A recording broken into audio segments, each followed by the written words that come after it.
आज हम समझेंगे कि जो है छठ पूजा क्यों मनाया जाता है, इसके पीछे का क्या कारण है और छठ पूजा का उत्पत्ति कहाँ से हुआ है इसके बारे में।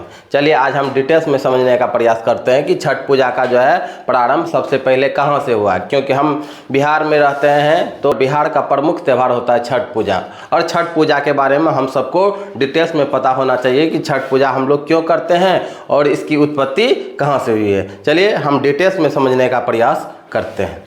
हम समझेंगे छठ पूजा में किसकी पूजा की जाती है। छठ पूजा में जो है छठी मैया की पूजा की जाती है, जो कि आप देख सकते हैं। और छठ पूजा में सूर्य देवता का भी जो है पूजा किया जाता है, जैसा कि आप देख सकते हैं ये है सूर्य देवता। और छठी माता जो होता है ये सूर्य भगवान की बहन है, क्योंकि कई सारे बच्चों को ये भी पता नहीं रहता है कि ये छठी मैया कौन है। ये छठी मैया कौन है? ये सूर्य देवता का जो है बहन है। अब ये छठी मैया का जन्मदाता है ब्रह्मा जी, और ब्रह्मा जी का जो है ये ब्रह्मा जी की मानस पुत्री है। और मानस पुत्री का मतलब क्या होता है? जिसे मन से माना गया हो उसको हम बोलते हैं मानस पुत्री। इसमें कोई भी शरीर का मिलन नहीं होता है।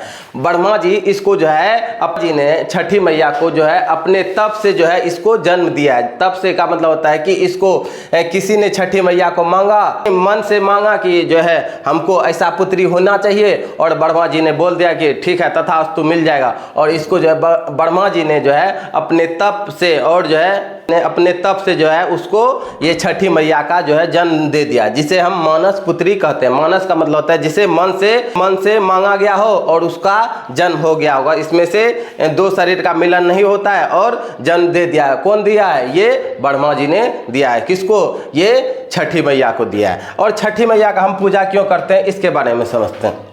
वर्ष पहले छठी मैया को जो है बच्चे की देवी कहा जाता था। बच्चे की देवी कहने का मतलब ये होता है कि जिन भी महिलाओं को जो होता है बच्चा नहीं होता था, वो महिला क्या करती थी? ये छठ मैया की जो है पूजा करती थी। और छठ मैया को पूजा करने के बाद छठ माँ प्रसन्न होकर जो है उसको आशीर्वाद देती थी कि जो है आने वाले समय में जो है हो सकता है तुम्हारे घर में एक बच्चे का जन्म होगा। इसीलिए जो है इससे पहले छठ माता को जो है बच्चे की देवी कहा जाता था, कि छठ माता को जो है बच्चे के लिए पूजा जाता था।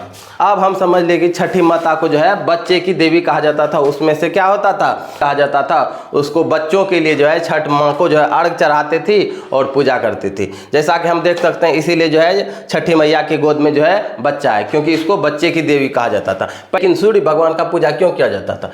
सूर्य भगवान का पूजा इसलिए किया जाता था क्योंकि सूर्य भगवान को प्रकृति का जनक कहा जाता था। प्रकृति का जनक का मतलब होता है कि जो प्रकृति बनाया है उसी को बोलते हैं प्रकृति का जनक। प्रकृति का मतलब जैसे हो गया पेड़ पौधा झरना, ये सब प्रकृति हो गई, उसका जनक कहा जाता था। अब क्या होता है, जब तक प्रकृति तंदुरुस्त नहीं रहेगा, प्रकृति जो है सही नहीं रहेगा, तब क्या होगा? तभी हम जो है कोई भी बच्चा सही से रह नहीं पाएगा, हम लोग ऑक्सीजन नहीं ले पाएंगे, हम लोग सही से जीवित नहीं रह पाएंगे। इसीलिए इसको प्रकृति का जनक कहा जाता था। इसीलिए इसको दोनों को पूजा जाता था। जो बच्चा जो है जन्म ले उसको रहने में और इस धरती पे रहने में कोई भी कष्ट ना हो, इसीलिए जो है सूर्य भगवान का भी पूजा किया जाता। लेकिन अभी के समय में ऐसा होता है कि जो है सूर्य भगवान और छठी मैया का दोनों पूजा करते हैं। अब क्या होता है कि यदि अब होता है कि जिसके पास यदि पहले से जो है बच्चे हो गए हैं तो अब वो छठी मैया का पूजा क्यों करे?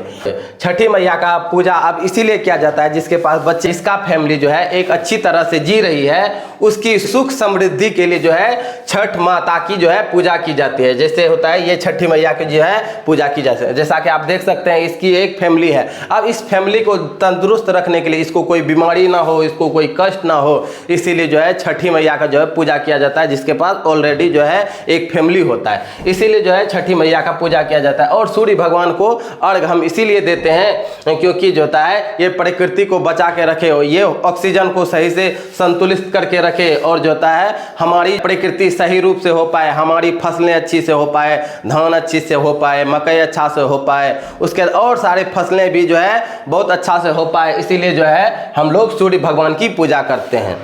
ये प्रकृति सही रूप से चल पाए, इसीलिए हम लोग किसका पूजा करते हैं? सूर्य भगवान का पूजा करते हैं। हमको समझ में आ गया कि जो है हम लोग छठी मैया का पूजा इसीलिए करते हैं क्योंकि बच्चे की प्राप्ति के लिए, और जिसको बच्चा हो चुका है उस बच्चे की जो है सुख शांति के लिए हम लोग क्या करते हैं? छठी मैया का पूजा करते हैं। और अब हम ये समझते हैं कि ये छठ पूजा का प्रारंभ कहाँ से हुआ है। चलिए हम आगे समझते हैं। अब हम समझते हैं कि माता सीता ने सबसे पहले छठ पूजा क्यों की थी।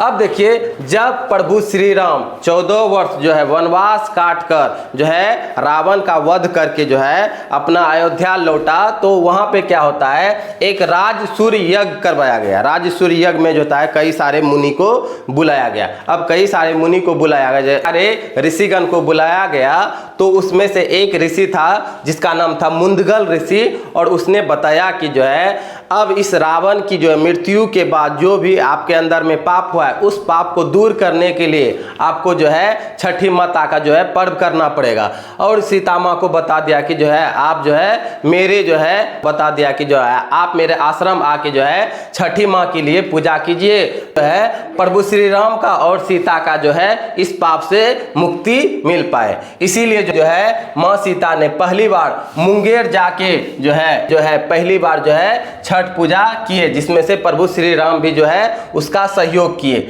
जो कि आज मुंगेर में सीताचरण के नाम से एक मंदिर भी प्रसिद्ध है, जो कि जहां पे जो है माँ सीता ने पहली बार जो है छठ पूजा किया था। जैसा कि आप देख सकते हैं, ये है सीताचरण मंदिर जो कि मुंगेर में है। यहीं पे जो है पहली बार माँ सीता ने जो है छठ पूजा की थी। और वहां पे बताया जाता है कि वहां पे अभी भी जो है माँ सीता का जो है चरण पादुका रखी गई है। जैसा कि आप देख सकते हैं, यहाँ पे माँ सीता और जो है प्रभु श्री राम का जो है चरण पादुका रखा गया है, ताकि आदमी को जो है विश्वास हो पाए।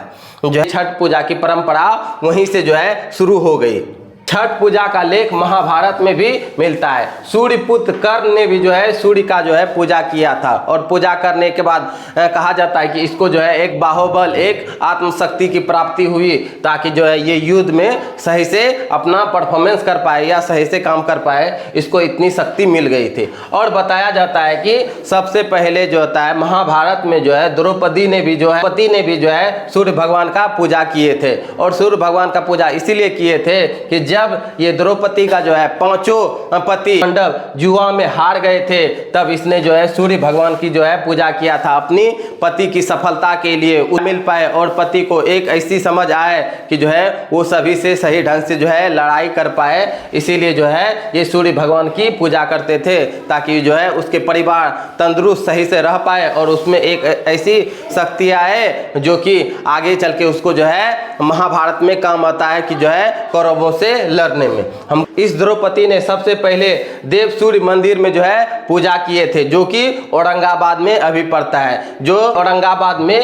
है, जहाँ पे ये द्रौपदी ने पूजा किए थे उसका नाम है सूर्य कुंड। जहाँ पे ये द्रौपदी माता ने जो है पूजा किए थे उसका नाम है सूर्य कुंड, जो कि अभी भी स्थित है। और वहाँ पे जो है अभी भी बहुत सारा जो है व्यक्ति एक साथ जो है छठ पूजा करने के लिए जाते हैं, जो कि आप इसमें से देख सकते हैं। आई होप कि इस वीडियो के माध्यम से आपको छठ पूजा के बारे में पूरी तरह से समझ में आया होगा। जय हिंद, जय भारत।